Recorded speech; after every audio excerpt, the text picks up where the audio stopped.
Hello everyone, this is Aditya and I hope so that you are doing great, and today we'll discuss about digamma function. But before starting with this lecture, I want you all to first of all recall what is gamma function. If you haven't studied about gamma function, then just watch my one shot on integral calculus. In that I have discussed about gamma function and beta function, right?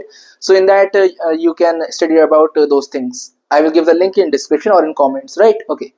So now let's recall what is gamma function. So gamma of n, so it is equal to n minus 1 factorial, right? Okay, this is the basic definition of gamma function, right? So suppose if I ask find gamma of 2, it is equal to 2 minus 1 factorial, which is equal to 1 factorial, which is equal to 1, correct? Similarly, if I ask you find gamma of 4, it will be equal to 3 factorial, that is 6, and so on and so forth, right? So then what is special about gamma function? Because we all know that this is n factorial. We already know that n factorial is equal to n times n minus 1 till 3 into 2 into 1, right? We know that n factorial is this term, right? Or you can write it in product form also. The summation from I is equal to 1 to n of I, right? So the product from 1 is equal to n, right? Okay. So why do we require this gamma function? Well, if I ask you what is gamma of 3 by 2, or if I ask what is gamma of 1 by 2, that is what is 1 by 2 factorial or negative 1 by 2 factorial, and so on and so forth. Now you all might be thinking that how can we define factorials for fractional values, because you all have been taught that factorials are basically used to find the arrangements or dearrangements or many other things like that. You must have studied about it in permutations, combinations, right? So how can we even think of that we can find the factorial of a fractional value? Well, the first thing is that, which I want you all to do, is forget the previous idea. Stop thinking factorial as arrangements. That is, factorials is not merely about arrangements. Think factorials, which were used in permutation combinations, as just one of the applications of factorials or gamma function. Actually, factorial is defined as gamma of n, right? Factorial n minus 1 factorial, or if I say about n factorial, then it will be gamma of n plus 1. So this is the idea of this is the basic definition of a factorial. Now, which you are studying over here is that it is the special case of factorials, in which we find the factorial of only natural numbers, or sometimes we find the factorial of 0 factorial, that is sometimes find the factorial of 0, which is equal to 1, right? So that was a special case of factorials. Now gamma of n plus 1 is actually defined as integral from 0 to infinity t raised to power n e to the power negative t dt, and I have already discussed its proof in integral calculus video or in some other separate video you can check out in my channel, right? So this is the definition, the actual definition of gamma of n plus 1, that is n factorial is given as the integral from 0 to infinity t raised to power n e to the power negative t dt. So from now, remember factorial as a function, not merely as the arrangements, right? So from now, factorial, you should see factorials as function, right? And I think so that it should be taught like that only, that first of all see factorial as a function and then use it in permutation combination. But we are taught in different way, just opposite way actually. But that's the problem which I can't solve. It's not in my hands. So I can tell you what is right or what is wrong. So n factorial is like this. So it is true for n belonging to real number, and of course not for all real numbers, because if you take suppose n is equal to negative 1 factorial is not defined, okay, and so on and so forth. So minus some set a for which this is not defined, okay. So I will not define a for now, but it is not valid for all real numbers, okay. So this is the basic idea of gamma function, and for more detailed video. You should check that integral calculus video. Okay, so let me erase this, and now let's discuss about digamma function. Now I have told you all that gamma of n is equal to n minus 1 factorial. So it will be equal to integral from 0 to infinity t raised to power n minus 1 e to the power negative t dt, right? Okay. So now let's calculate this integral if n belongs to natural number. Okay. So gamma, suppose now I am naming it as, suppose okay, suppose I am now calculating gamma of x. So it is equal to x minus 1 factorial integral from 0 to infinity t raised to power x minus 1 e to the power negative t dt, right? Again x belongs to natural number. We are calculating it for natural number for now, right? Okay. Now you all know a definition of e to the power negative t. What is the definition? It is the limit as n tends towards infinity. That is why I changed n. That was changed from n to x over here, because I needed an n over here also, right? Limit as n tends towards infinity 1 minus t by n raised to the power n. Correct? You can evaluate this limit yourself, right? Okay. So this is the case. So now we have this is equal to integral from 0 to infinity, or I can write it as limit as n tends towards infinity 0 to n t raised to power x minus 1 1 minus t by n dt, right? Okay.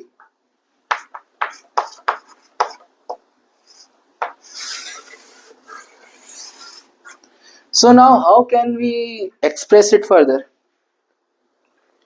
Well, we can use a substitution over here. T by n we can write as suppose we assume t is equal to some ny, right? Okay. So we will get dt as n dy, correct? So gamma of x will be equal to limit n tends towards infinity integral from when t is equal to 0, y is equal to 0. When t is equal to n, then we have y is equal to 1, correct?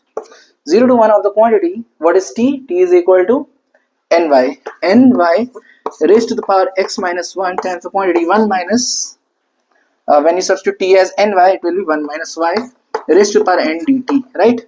Okay.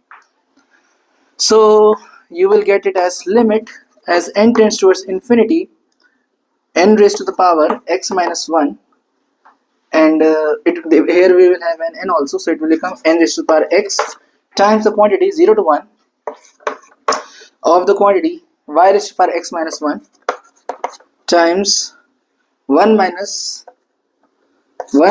y raised to the power n dt. Sorry, dy. It will be dy, correct?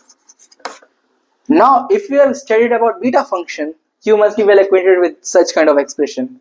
Beta of m comma n is equal to the integral from 0 to 1 x raised to power m minus 1 1 minus x raised to power n minus 1 dx, correct? So over here this is beta of x comma n plus 1, correct? So this is equal to, so gamma of x turns out to be limit as n tends towards infinity of the quantity n raised to the power x beta of x comma n plus 1. Okay. Now just remember this expression. Let me erase this. So we had got gamma of x is limit as x tends towards n tends towards infinity of the quantity n raised to the power x times beta of what we had got x comma n plus 1, correct? I hope so that we had got this expression only. We had x minus 1, yeah, we had got x over here. Now if you remember, beta of m comma n was also equal to gamma of m, gamma at n divided by gamma of m plus n, correct? Okay, just apply this identity over here.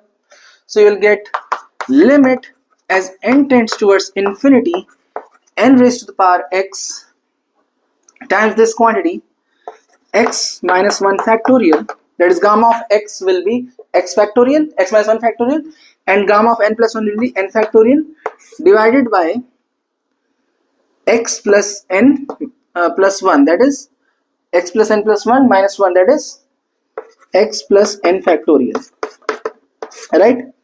And from our assumption for x belonging to natural numbers, we can clearly say that this will be equal to limit as n tends towards infinity n raised to power x x minus 1 factorial times n factorial divided by the quantity x plus n times x plus n minus 1 till the quantity x into x minus 1 factorial, correct? Okay, and this will get cancelled, right? And of course, even if x does not belong to natural number, then also this case is true. Why? Because suppose gamma of 5 by 2 divided by gamma of 3 by 2. So I can write it as gamma 3 by 2 into gamma of 3 by 2, 1 by 2 gamma of 1 by 2, correct? Or let's leave it like that only, gamma of 3 by 2. So this and this will get cancelled, we'll get 3 by 2. So it's not necessary, but just for simplification so that you all don't get confused, I am assuming as x belongs to natural number, but this is not necessary at all. Okay, so you can remove this condition also, it's not necessary. So you will get limit as n tends towards infinity n raised to power x times n factorial divided by the product from I is equal to 1 or 0 to n x plus I, correct? So this is another definition of gamma of x.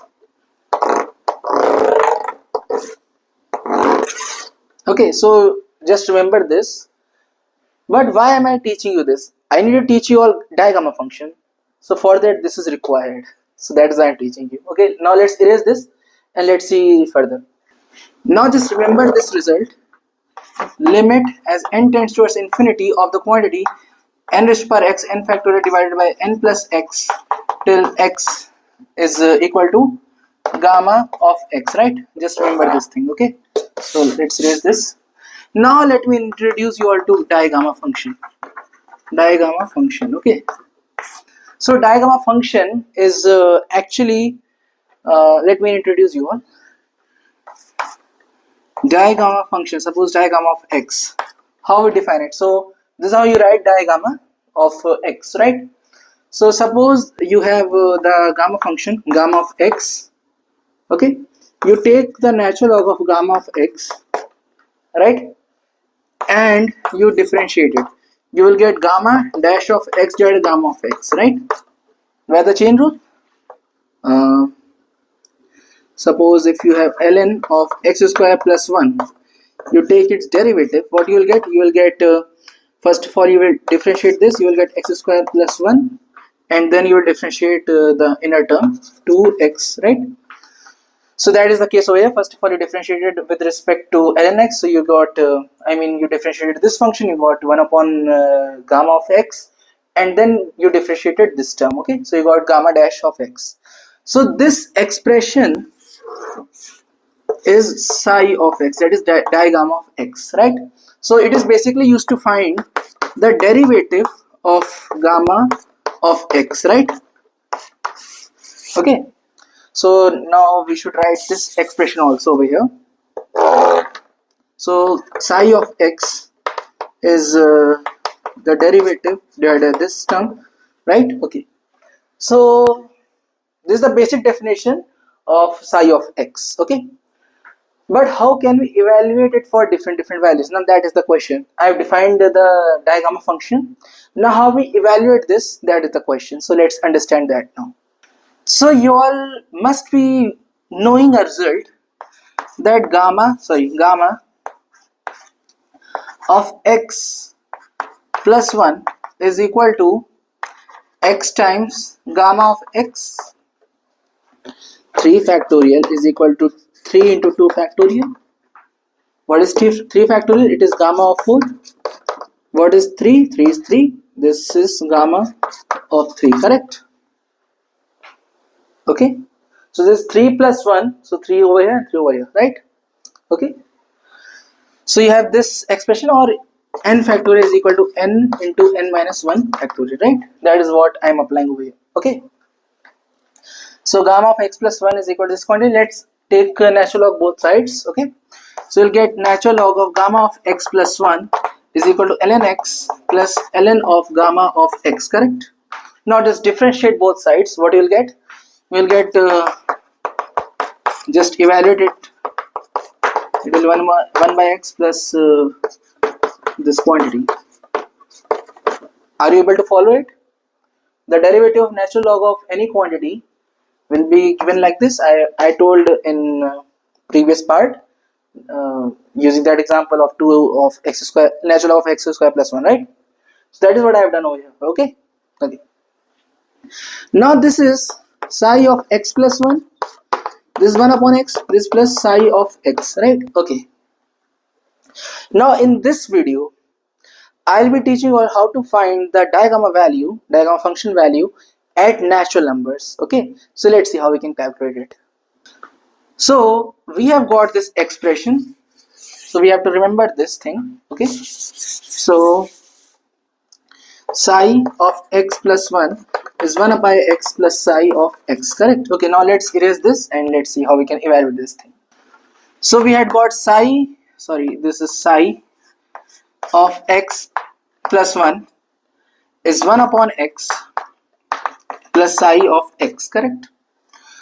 So how can we evaluate this? Means how can we separate psi from here? Well, you can say it as psi, just a minute, psi of x plus 1 minus psi of x is equal to 1 upon x. Wait, let me change the chalk.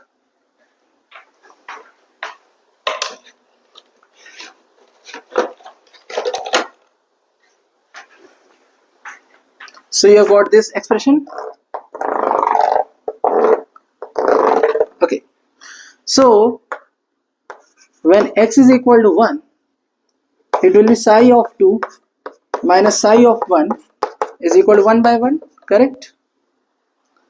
When when x is equal to 2, it will be 3 minus psi of 2, 1 by 2, psi of 4 minus psi of 3, 1 by 3, and so on till psi of, suppose you use n over here, or till n minus 1. Let's calculate till n minus 1. Minus psi of n minus 1, 1 by n minus 1. Just add all these terms. What you will get? This and this will get cancelled. This and this will get cancelled. This and this will get cancelled. And this will also get cancelled, right? Okay. This is a telescopic series if you don't know. Okay. So from here you can say psi of n minus psi of 1 is the summation from I going from 1 to n minus 1 of 1 upon I, correct? So we can say from a psi of n is psi of 1 plus summation from I is equal to 1 to n minus 1, 1 upon I, right? Okay, so you get the result psi of n is equal to psi of 1 plus summation from I is equal to 1 to n minus 1, 1 upon I, right? So let's erase this now and let's see how we can evaluate psi of 1. Okay, so remember what I defined? I defined psi of x as psi dash of x divided psi of x. Okay, now how can you evaluate this thing? Well, you all can think psi of x is the integral from 0 to infinity t raised to the power x minus 1 e to the power negative t dt, correct? So you can take its derivative, so it will be d by dx of the quantity 0 to infinity t raised to the power x minus 1 e to the power negative t dt. So you can bring it inside, it will be integral from 0 to infinity of the quantity del by del x t to the power x minus 1 e to the power negative t dt, correct? Now with respect to x, if you are differentiating, this is the partial derivative, so it will be equal to 0 to infinity t to the power x minus 1 e to the power negative t into ln t dt, correct? Because of course if you are differentiating with respect to x, t will be a constant.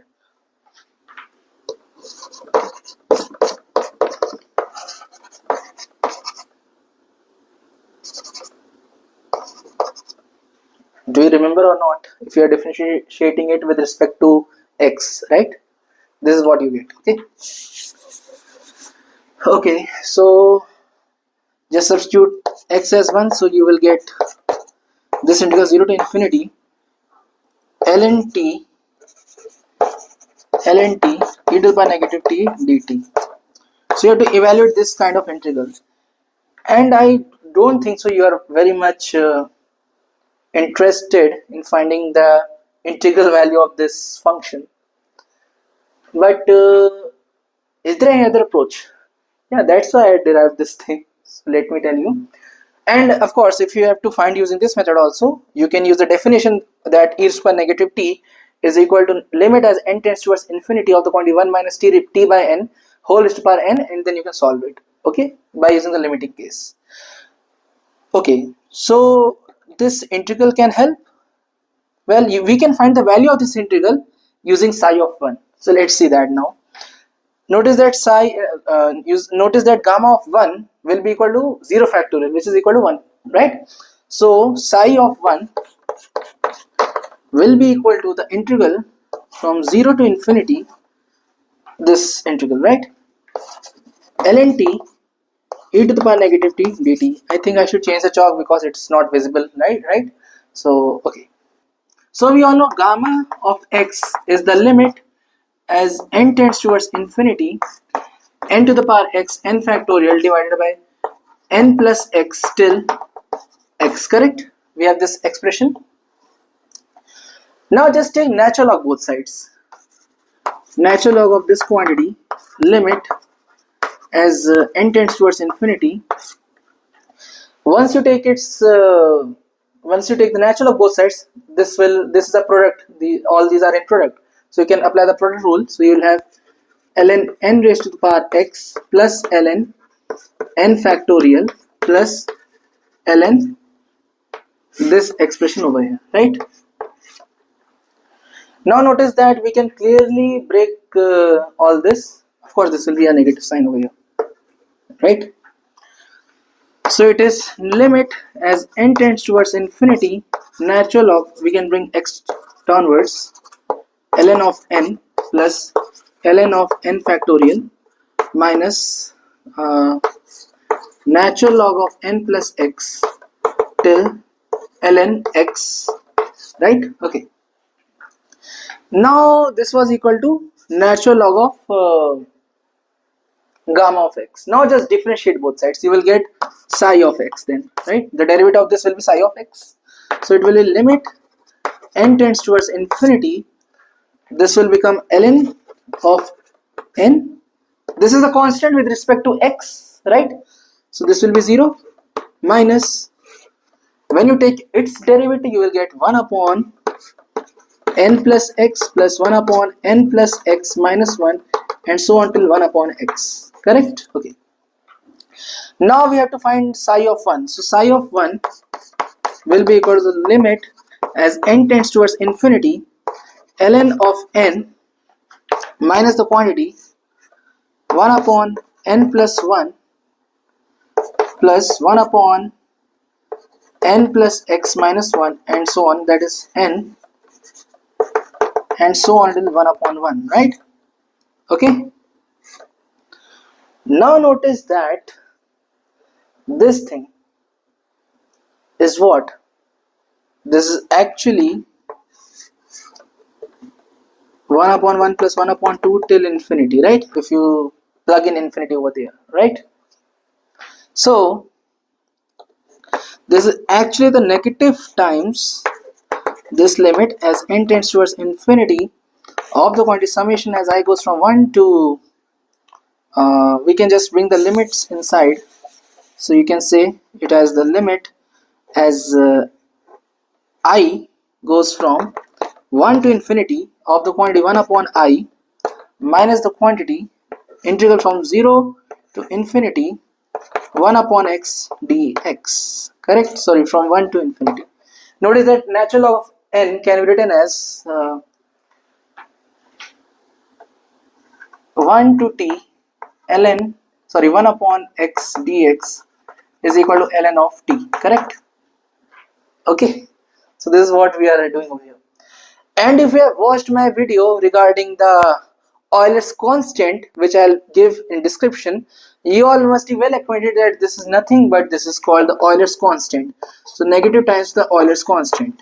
This is Euler's constant gamma, where gamma is approximately 0.577. This is called the Euler's constant. Just check the video once. Okay. So psi of 1 is negative gamma. Okay, so now let's erase this. We have found the value.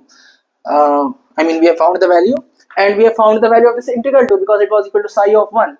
So this is equal to negative gamma, right? Okay, so let's erase this and let's find the general form over here. So we had got psi of x or n is equal to psi of 1 plus summation from I is equal to 1 to n minus 1 upon I, right? Okay, now we have proved that this is equal to negative gamma, right? So psi of n is equal to negative gamma plus summation from I is equal to 1 to n minus I 1 upon I, right? So suppose if I ask you to find psi of 2, it will be equal to negative gamma plus summation from 1 to 2 minus 1, that is 1. So psi of 2 is equal to 1 minus gamma. Psi of 3 is equal to negative gamma plus 1 by 2, so it is equal to 3 by 2 minus gamma, right? So likewise you can find for any natural value over here. So this is the basic introduction of Digamma function, and I've discussed many things over here. So in the next videos I'll be telling you how to calculate Digamma function for real numbers.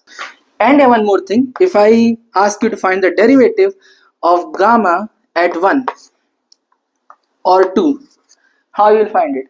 Well, now it will be equal to psi of 2 times gamma at 2, which is 1 minus gamma, times 1 factor, which is equal to 1 minus gamma. If I ask you to find the derivative at 3, it will be equal to gamma at 3. So what is this? This is equal to 2 factorial times the quantity 3 by 2 minus gamma, which is 3 minus 2 gamma, right? And so on and so forth. So using this you can find the graph of the gamma function, and you can find the slopes at each point. Okay, of course this is for natural numbers. In some days I'll make a video regarding the real numbers, right? How you can find the derivative at real numbers, derivative for any value of input, right? So till then, bye bye, take care, and also that you learned something new from this video. If you did, then please do like, subscribe, and please support this video. Bye. Have you ever heard about Euler's constant, not Euler's number?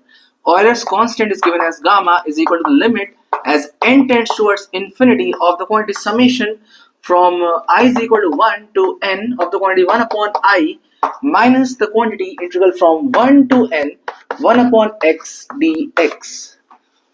I am sure you all must have never saw such kind of expression before, because we all are well acquainted with Euler's number, which is equal to limit as n tends towards infinity 1 plus 1 upon n raised to the power n. We all know Euler's number is this, but this is Euler's constant. Euler's number approaches towards 2.71, somewhat like that, and Euler's constant approaches towards 0.577, right? So today we are going to prove that this limit converges to a number which we call as Euler's constant. So let's see how we can derive it. So we have the expression limit as n tends towards infinity of the quantity summation from I is equal to 1 to n 1 upon I minus summation from 1 to n 1 upon x dx. So how can we prove that it converges? Well, we have to apply a bit of mathematics and we'll be done, right? So we have a summation and an integral term over here. So I can see that the function is same in both the cases, right? So many of you can think that we all know that 1 upon 1 square plus 1 upon 2 square and so on and so forth is equal to pi square by 6. So maybe it's possible that 1 upon 1 plus 1 upon 2 plus 1 upon 3 and so on till infinity will be equal to some finite value. But no, this is divergent. This diverges, right? So you can't apply this concept that this will be converging to some value and this will also converge to some value. No, that's wrong. Okay. So of course we have to think in some other domain. So what if I break this limit as we have this integral from 1 to n 1 upon x dx. So we have to rearrange it in some way so we can use it in form of summation term. So I remember a property that if you have a function, if you have an integral from a to c, suppose, of a function fx dx, right? Then we can clearly write it as integral from a to b fx dx plus integral b to c fx dx. And if there are n different kinds of intervals, you can write it like this: dx plus x1 to x2 of the quantity fx dx, and so on and till nth term xn to b fx dx, right? So clearly you can write this function, this integral, as a sum of these integrals, right? So clearly you can write it like this. You can use this concept over here also. So you can write it as integral from 1 to 2 1 upon x dx plus 2 to 3 1 upon x dx, and so on and so forth till n minus 1 to n 1 upon x dx. So what is its graphical approach? Well, let me explain you. Suppose this is the graph, this is y-axis, this is x-axis, and 1 upon x in natural number will look like this. That is from 1 to n, it will look like this, right? We don't need it in over here, right? So we have this graph. So suppose this is 1. So 1 will correspond over here. This will be 1, right? And suppose this is 2, then this will correspond to 1 upon 2. And suppose this is 3, this will correspond to 1 upon 3, and so on and so forth, right? So basically we are calculating the area like this: first this area, then this area, then this area, and so on and so forth. So we are calculating the piecewise areas over here, right? So that is the concept behind this thing. Okay, so clearly we will use this integral now. Okay, so now let me erase this and we will rearrange it. So we can write it as limit as n tends towards infinity of the quantity summation from I is equal to 1 to infinity 1 upon I minus 1 to 2 1 upon x dx plus so on and so forth n minus 1 to n 1 upon x dx. Correct? Like this you can write. One more braces over here. And now we can write it in form of summation, right? So note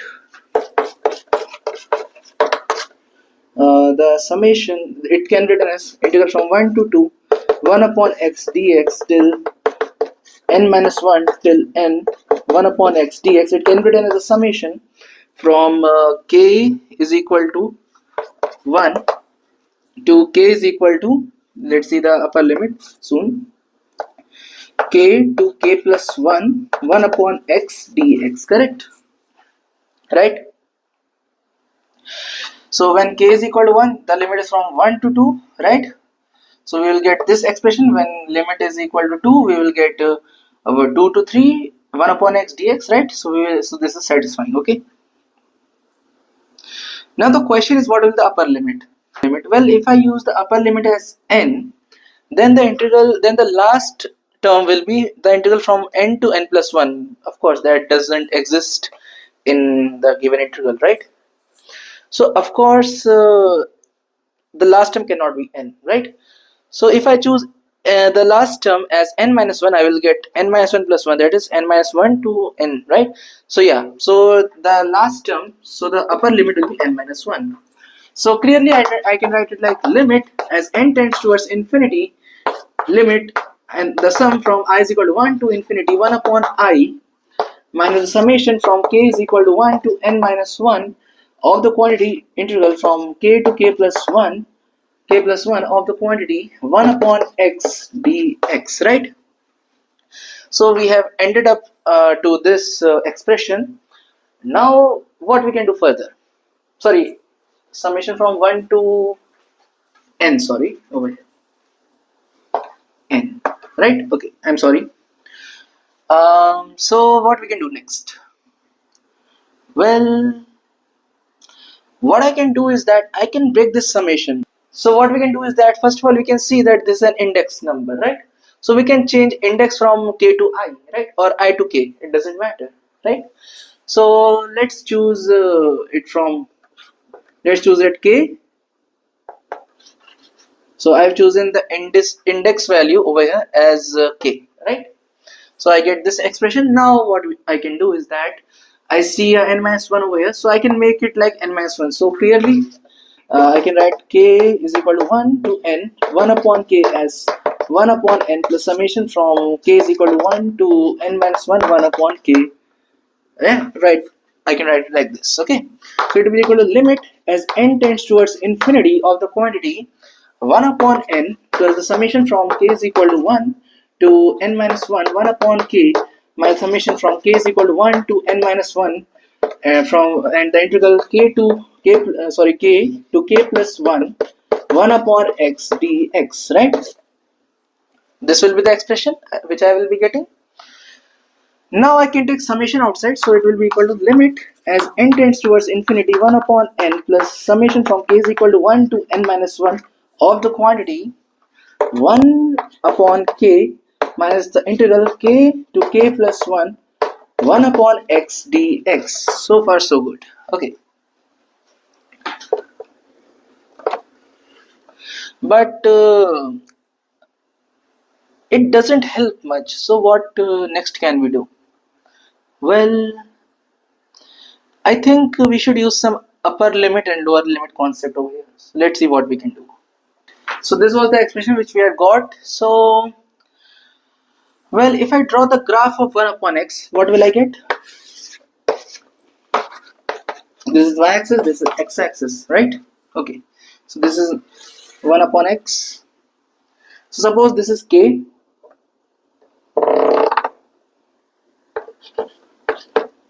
Some k. And suppose this is k plus 1, correct? Okay. So the value of function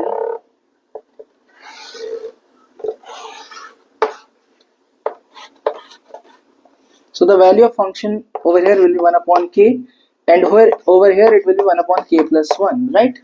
Okay. And let me use another chalk over here.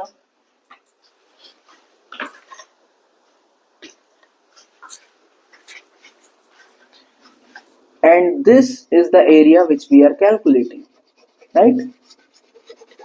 This is the area which we want. Okay, right? So this is the area which we want.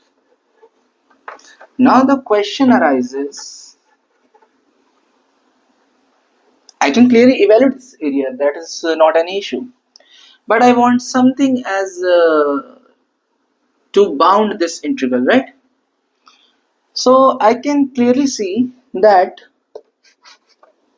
this area is less than y is equal to 1 upon k plus 1. That is, what is its length? This length is equal to 1, this length. This is 1, right? And what is this length? This is equal to 1 upon k plus 1, that is the y length, correct? So the area, so this area is equal to what? Just this area. This is equal to length into breadth, that is 1 upon k plus 1. And what is the total area? Total area is this area, right? This total area, this is the total area, right? And this is the area bounded by this rectangle, right? So clearly we can say that integral from k to k plus 1, 1 upon x dx is clearly greater than 1 upon k plus 1, right? Okay. So we can say negative the value of k to k plus 1, 1 upon x dx is less than negative 1 upon k plus 1, right? You can say k greater than equal to also, it's no issue, right? Now if I subtract 1 upon k both sides, so 1 upon k minus this quantity k to k plus 1, 1 upon x dx, it is less than k, sorry, if I add both sides 1 upon k, if I said subtract at that time, 1 upon k plus 1, right?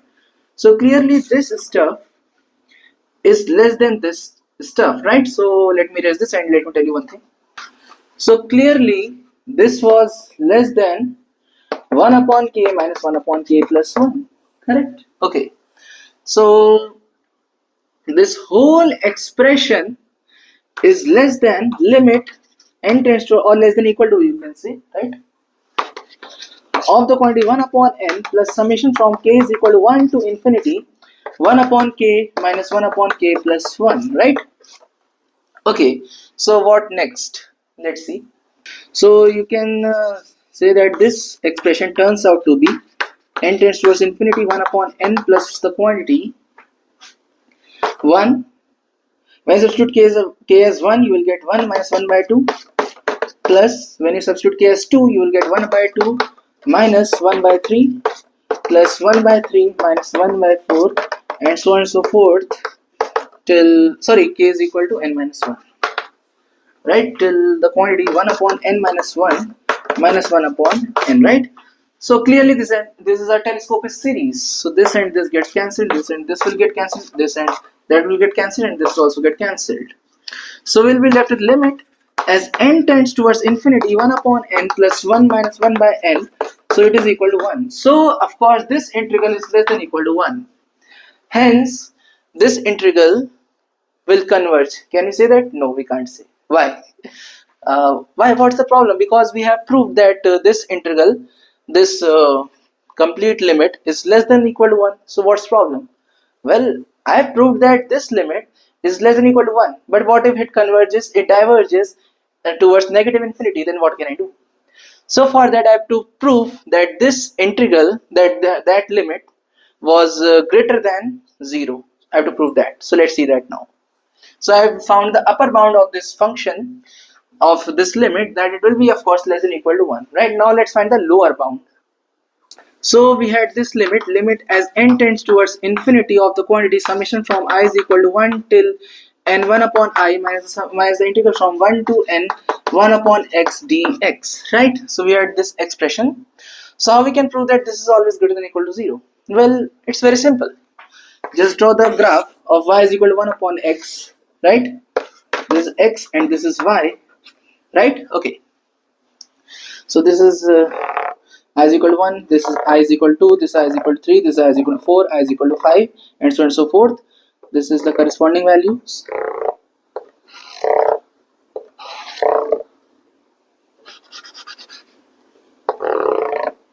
And this will be the value over here, right? Somewhat like this, okay? So suppose this is 1, this is 2, this is 3, this is 4, and this is 5, and so on and so forth, right? So what if I join this, these two rectangles, this with this, okay, this with this with this, sorry, and this with this, and so on and so forth, right? So this value is equal to what? This is equal to 1, this is 1 by 2, this is 1 by 3, this is 1 by 4, this is 1 by 5, right? Okay, so this y is equal to 1 upon x curve, of course. So what is the area of this one rectangle? The area of this rectangle is equal to this width is 1, this length is 1, so the area will be 1, correct? Okay, so total area of this region is 1, right? What is its area? Well, its vertical height is 1 by 2 and width is still 1, so its area will be 1 by 2, right? 1 by 2, okay. So total area will be 1 by 2, and if you calculate this, it will be 1 by 3, and so on and so forth, right? And of course, the area under this curve is this.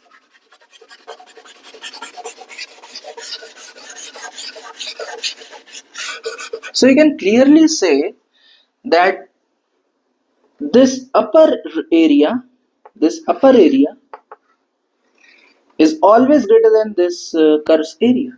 This rectangle's area is always greater than this curve, the area under this curve, right? So sum of this quantity will always be greater than integral from 1 to n is equal to 1 to n 1 upon x dx. You can prove it also by taking a general term away. Suppose I take this as k and this as k plus 1, right? So clearly this will be 1 upon k, this will be 1 upon k, and this will be 1 upon k plus 1, right? So this will be 1 upon k plus 1. So what will be its area? Its area will be equal to 1 upon k, right? Clearly this area will be 1 upon k, right? And this width was 1, right? Because k plus 1 minus k is equal to 1, okay? So it was clearly greater than integral from k plus 1 k from k to k plus 1 1 upon x dx, right? And you can apply both as summation, right? Summation as k goes from 1 to some n minus 1 of the quantity 1 upon k is greater than this expression. The sum from k is equal to 1 to n minus 1 k to k plus 1 1 upon x dx, right? Okay, so clearly we can say over here, right? So if you are understanding, then okay. If you are not, then also it's okay, right? So you will get this expression. So clearly you have this expression from k is equal to 1 to n minus 1 1 upon k is greater than the integral from 1 to n 1 upon x dx, right? Clearly you can see that, right? So of course if this is true, then this will also be true, right? Okay, so for the case of k is equal to 1 to 2, you can apply the summation from 1 to 2. You apply from 1 to 1, you will get 1. It should be greater than integral from 1 to 2, 1 to 2, that is from k is equal to 1, this is equal to, so this area will be this integral, so it will be equal to 1 upon x dx. So clearly 1 will be greater than ln 2, right? And that is actually true. So I should write over here -1, right? Because of course if this is true, then of course if there is n also, of course it will be greater, right? So clearly this expression is always greater than 0, right? It is always greater than 0. Hence we can say that this limit is less than equal to 1 and greater than 0, right? So this is what we needed to prove, right? So this limit, this complete limit, we call as gamma. So gamma lies between 0 to 1, right? And when you evaluate this limit by using some approximations, you get gamma is approximately 0.577, right? And that is Euler's constant. So I hope so that you enjoyed this video. And of course this I don't think so that you must have studied about this constant before, because every time we know that we study that Euler's number is equal to 2.7, somewhat like that, but we never study something called as Euler's constant. So this must be something new for you. And if you enjoyed this video, then please do like, share, subscribe, and please support this video by buying. Hello everyone, this is Aditya, and today we will evaluate this limit. So the question is limit as n tends towards infinity of the function nth root of n factorial divided by n. So let's see how we can evaluate this. Okay, so let's see. So clearly we can see a power in numerator. So we can think of as taking natural log on both sides and then evaluate this limit. Okay, so we can assume that limit is equal to L. So limit as n tends towards infinity of the quantity nth root of n factorial divided by n, right? So this is a limiting value of this function as n is tending towards infinity, correct? Now take natural log on both sides, so you will get ln of L is equal to natural log of this limit as n tends towards infinity, nth root of n factorial divided by n, correct? Okay. So you can bring natural log inside, you will get limit as n tends towards infinity of the quantity, you will get natural log of nth, this nth root of n factorial divided by n, right? Okay. So you can write, now you can use the properties of logarithm, you will get limit as n tends towards infinity of the quantity natural log of nth root of n factorial minus natural log of n, correct? And we know that anything raised to the power, I mean nth root of anything, I so you must be knowing about this thing. So it is limit as n tends towards infinity 1 upon n factorial minus natural log of n. Okay, so we got this expression over here. Now let's evaluate it further. Okay, so let me erase this. Now we got this thing, so now let's simplify it. We get limit as n tends towards infinity of the quantity 1 upon n, you can multiply over here, you will get natural log of n factorial minus the quantity natural log n times the natural log of n divided by n, right? Okay, now there's a problem. Is it tending towards any finite value? If it tends towards any finite value, then it will be very easy. Why? Because any finite value divided by infinity, any number tending towards infinity is of course tending towards 0.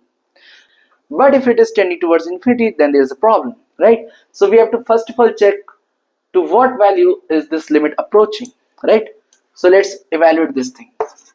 Limit as n tends towards infinity of the quantity natural log of n factorial minus, you can bring n in the power, natural log of n raised to the power n, write it as limit as n tends towards infinity natural log of n factorial n raised to the power n, right? Okay. Now you know from the definition of this function, what you know, that it can be written as the product of n numbers in a decreasing sequence, n, then n minus 1, then n minus 2, and so on and so forth till 3, 2, and 1, right? So there are n total numbers, so you can write it as n tending towards infinity natural log of n times n minus 1, you can write n minus 2 also, 3 into 2 into 1, and you can write n raised to power n as n into n into n till n times. Okay,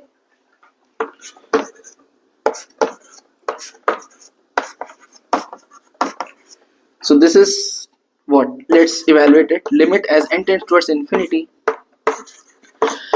1 times 1 minus 1 by n, 1 minus 2 by n, and so on till 3 by n into 2 by n into 1 by n, right? This is 1, this is also tending towards 1, this is also tending towards 1, and so on and so forth, but all these terms are tending towards 0. So this thing is tending towards limit as n, so this is tending towards natural log of 0 from right hand side. And what is natural log of 0 from right hand side? It will tend towards negative infinity, right? So this expression is tending towards negative infinity, right? So this is infinity by infinity case, so we have to use the L'Hopital rule. So let me erase this, and now let's evaluate this limit. Okay, so now we know that this is an infinity by infinity case, so we have to apply L'Hopital rule, of course, over here. But one more thing which I need you all to recall is that n factorial is gamma of n plus 1, and natural log of gamma at n plus 1 derivative is digamma of at psi of n plus 1.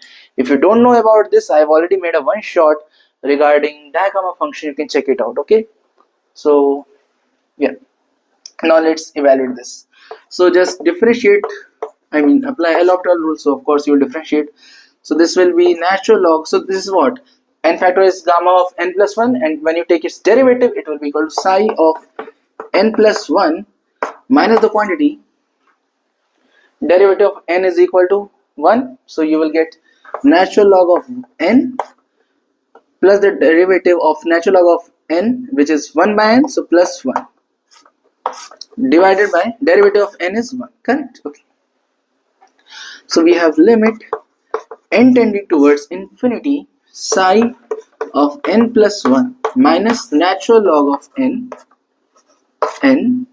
divided by 1 minus 1. Okay, so okay, of course 1 was not needed. Okay, now we have this expression, so how you can evaluate it?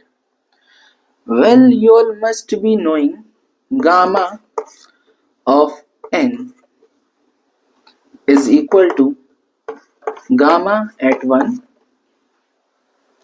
plus the summation from I is equal to 1 to n minus 1 1 upon I. I have proved it in my previous video in the one shot of Digamma. You can check it out. Okay, I'll give the link in description.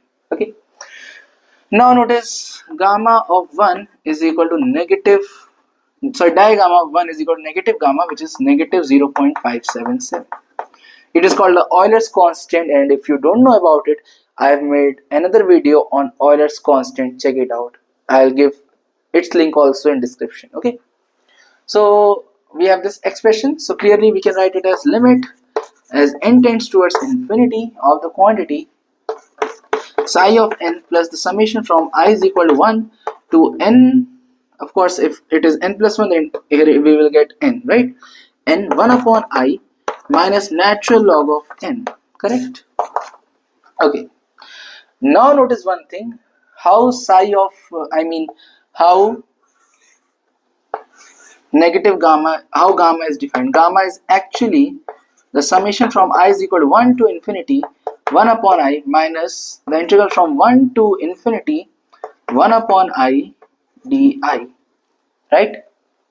Or in limiting case, it is written as limit as n tends towards infinity of the quantity summation as I goes from 1 to n 1 upon I minus 1 to n 1 upon I di. And clearly natural log of n is that thing only. One more thing over here, natural log of n is integral from 1 to n 1 upon I di, correct? So it is the same thing which is written over here. So we have psi of 1 plus limit as n tends towards infinity of the quantity 1 summation from I is equal to 1 to n minus the quantity. We can write natural log of n as 1 to n 1 upon I di minus 1, correct? Now this is equal to gamma. Okay, so this is negative gamma plus gamma minus 1.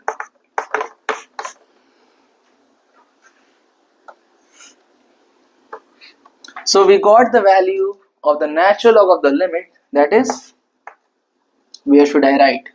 So we got ln of L is negative 1, so L is equal to e raised to power negative 1, that is 1 upon e. So this is equal to 1 upon e, and that's the answer. I hope so you enjoyed this video and learned something new from this video. If you did, then please do like, share, subscribe, and please support this video. Bye bye. Hello everyone, this is Aditya, and today we will evaluate this integral, and surprisingly this integral took me around 1 hour to solve. So let's see what's so special in this integral. But for that, please do like, share, subscribe, and please support this video. Now let's start. So this is the integral where n is some natural number. Okay, so we have to evaluate this integral. So let's see how we can evaluate this. Okay, now at first sight this seems really complex integral because we see an algebraic function, we see a square root function, we see a natural log function. So it becomes very difficult how to start in this case. So surprisingly, you see a limit of 0 to a, and over here another a square minus x square. So in most of such cases you use a substitution, x is equal to a sine theta. Okay, so dx is a cos theta d theta. Okay, so when x is equal to 0, then theta is also equal to 0, correct? Okay, and when x is equal to a, then theta is equal to pi by 4, sorry, pi by 2, because sin theta equal to 1 means theta is equal to pi by 2. Okay, so we have the expression a sin theta raised to the power of n natural log of a sin theta divided by the quantity a square minus a square into sin square theta times the quantity a cos theta d theta. Correct? Okay, so let's simplify it. So clearly a raised to the power n can be brought outside. So you have this integral now, 0 to pi by 2 of the quantity sin raised to the power n times this natural log. And notice that you can write natural log of a sin theta as natural log of a plus natural log of sin theta from the laws of logarithms. Okay, divided by, notice that this expression will be equal to cos square theta, a into cos square theta, I mean a square cos square theta, and when you take the square you will get a cos theta over here, right?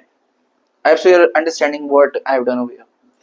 Now notice you should have used a mod sign over here, because when you're taking square root of x square, it is equal to modulus of x. But why I have not taken mod sign over here? Because the limits are from 0 to pi by 2, and in 0 to pi by 2 cos theta is positive. Okay, times the quantity a cos theta d theta. Correct? Okay, notice that this and this gets cancelled, so you are left with this integral of this function 0 to pi by 2. Now you can break the integral into two integrals over here, not double integral, two integrals, two separate integrals. Sin raised to the power n theta times natural log of a d theta, correct? This the first one, plus integral from 0 to pi by 2 of the quantity sin raised to the power n times the quantity natural log of sin theta. Okay, and of course a d theta. Okay, now let's evaluate this integral first of all, and it's very simple actually. Let me introduce you to the concept of beta function. Okay, so beta of m comma n, you all must have saw my video on integral calculus. In that I have discussed about gamma function, beta function, all. So beta of m comma n is actually equal to 2 times the integral from 0 to pi by 2 sin raised to the power 2m minus 1 theta cos 2n minus 1 theta d theta. So this is the value of beta of m comma n. Okay, now notice that when you use over here, what you have this expression. Of course natural log of a is a constant, so you can bring it outside. So you have sin raised to the power, sin theta raised to the power n d theta. Okay, so you want this expression to be 1, so you want 2n minus 1 as 0, so it is beta of 1 by 2. So this is equal to 2 times the integral 0 to pi by 2. You want sine of n theta d theta. So we want 2m minus 1 equal to n, so m is equal to n plus 1 by 2. Correct? Okay, so you have n plus 1 by 2. Notice that you can bring 2 in the denominator. You will get this integral as beta of, so this is actually equal to natural log of a times the quantity beta of n plus 1 by 2 comma 1 by 2. So this is equal to basically this expression. So let me write it over here, and let's now evaluate this expression. Okay, so this is the final expression which I have got. Now I have to evaluate this integral. So let's see how we can evaluate this. So integral 0 to pi by 2 sine raised to power n times natural log of sine theta d theta, right? Okay, so now this seems to be really interesting and quite complex, that we have a trigonometric function raised to some natural number n times a logarithmic function inside which we have a sine function. So what method we can apply? Well, of course, we know that whatever value it will give us, it will be some function of n, right? Since we are integrating with respect to theta, so the final result will be in terms of n, correct? Okay. Now notice one thing. What if I assume just this integral, sine raised to the power n theta d theta? For now, just assume this integral. Suppose this is equal to some small f of n. Of course, this will be also equal to some f of n only, right? Of course, this was this integral was this only, okay? But don't think this integral in terms of beta function for now, because I'll be just manipulating it a bit, and probably we'll get answer through that. Okay, so let's differentiate it with respect to n. I am differentiating it with respect to n. Okay, so theta is a constant, so this will be equal to d by dn integral from 0 to pi by 2 sine n theta d theta. So this is equal to integral from 0 to pi by 2 partial derivative of with respect to n of this function sine n theta d theta, correct? So you will get over here integral 0 to pi by 2 sine n theta times natural log of sine theta d theta, correct? Because of course you have to integrate, you have to differentiate this stuff. So sine n raised to power n, when you differentiate it with respect to theta, sorry, with respect to n, you will get this function as it is, sine raised to power n theta, okay, natural log of sine theta, okay. So this is the expression which you are getting, okay. Now notice that f dash of n is actually equal to f of n, correct? So we have to evaluate now f dash of n. Okay, so what was f of n? It was equal to beta of n plus 1 by 2 comma 1 by 2. Okay, so now notice one thing.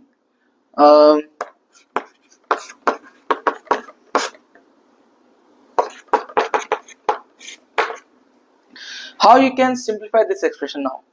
Well, you know a relation that beta of m comma n is actually equal to gamma of m times gamma at n divided by gamma of m plus n, correct? Okay, so just use this expression. So you will have gamma of m, of course there should be a divided by 2 also, sorry, I forgot to write divided by 2 because there we had a 1 by 2 also, right? So over here also it will be 1 by 2 times this value, this will be 1 into 1 by 2, okay. I'm really sorry for that thing, times, so what is gamma of m? It is n plus 1 times the quantity gamma at 1 by 2 times gamma of n plus 1 by 2 plus 1 by 2 is n plus 2 by 2 times 1 by 2. Now what is gamma of 1 by 2? If you have watched my integral calculus video, you must be knowing that this is equal to root pi. So actually this expression is root pi by 2 times the quantity gamma at n plus 1 by 2 divided by gamma at n plus 2 by 2, right? So we have f of n, where should I write? So we have okay, just remember that f of n is root pi by 2 times the quantity gamma at n plus 1 by 2 divided by gamma of n plus 2 by 2, okay. and we have to find, and this is actually f dash of n. Okay, so now we have to evaluate f dash of n from this expression. So let's erase this and let's evaluate it now. So we had got f dash of n, sorry, f of n as root pi by 2 times the quantity gamma of n plus 1 whole divided by 2, gamma of n plus 2 whole divided by 2, correct? Okay, now from here you have to go to f dash of n. How you will go? Well, in such cases we prefer to take natural log both sides. Okay, so natural log of f of n is natural log of root pi by 2 plus natural log of gamma at n plus 1 by 2 plus natural log of gamma at n plus 2 by 2, correct?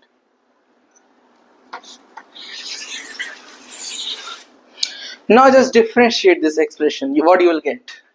So let's differentiate the expression which we had got. So we had got natural log of f of n is equal to natural log of root pi by 2 plus natural log of gamma at n plus 1 divided by 2 minus natural log at gamma of n plus 2 by 2, correct? Okay, so when you differentiate this with respect to n, and if before I have written it as plus, please keep in mind that this is negative. Here we will have a subtraction sign because it was in division, right? So natural log a by b is equal to ln a ln b. So when you differentiate it, you will get f dash of n, this quantity, this is a constant, right? So this will be 0. Derivative of now this is interesting, natural log of gamma of n derivative is actually psi of n, which is equal to gamma dash of n divided by gamma of n. Okay, so this is psi at n plus 1 by 2, but by the chain rule you will get 1 by 2 extra over here, right? Minus similarly over here psi at n plus 2 by 2, but from the chain rule you will again have a 1 by 2, right? And I know you all must be still thinking that why the derivative of sine raised to power n theta was equal to that expression. Then think sine theta as a constant, suppose a. So you have d by dn a raised to power n. Now it is very clear. This will be a raised to power n times natural log of a. This is same as saying d by dx a raised to the power x is equal to a raised to power x times natural log of a. Okay, so this is the value of this thing. Now let's rearrange it. Let me erase this. So you get f dash of n. What was f of n? It was root pi by 2 times gamma of n plus 1 by 2 divided by gamma at n plus 2 by 2 times the quantity 1 by 2 into the quantity psi of n plus 1 by 2 minus psi at n plus 2 by 2. Yeah, that is it. So what is the final result we are getting? Let's write over here. Let me erase this. So this is the final result which you are getting, and now let's simplify it a bit. So you know one thing, that beta of n plus 1 by 2 comma 1 by 2, it was equal to, notice that I have multiplied 1 by 2 in this expression only. Okay, so this was equal to root pi by 2 times this function. So you can write it as natural log of a times root pi by 2 gamma at n plus 1 by 2 by gamma at by 2 plus root pi 1 by 2 into root pi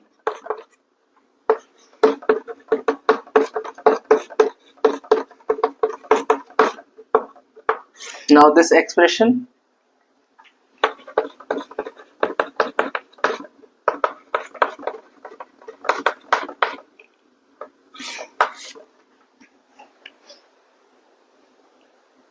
right.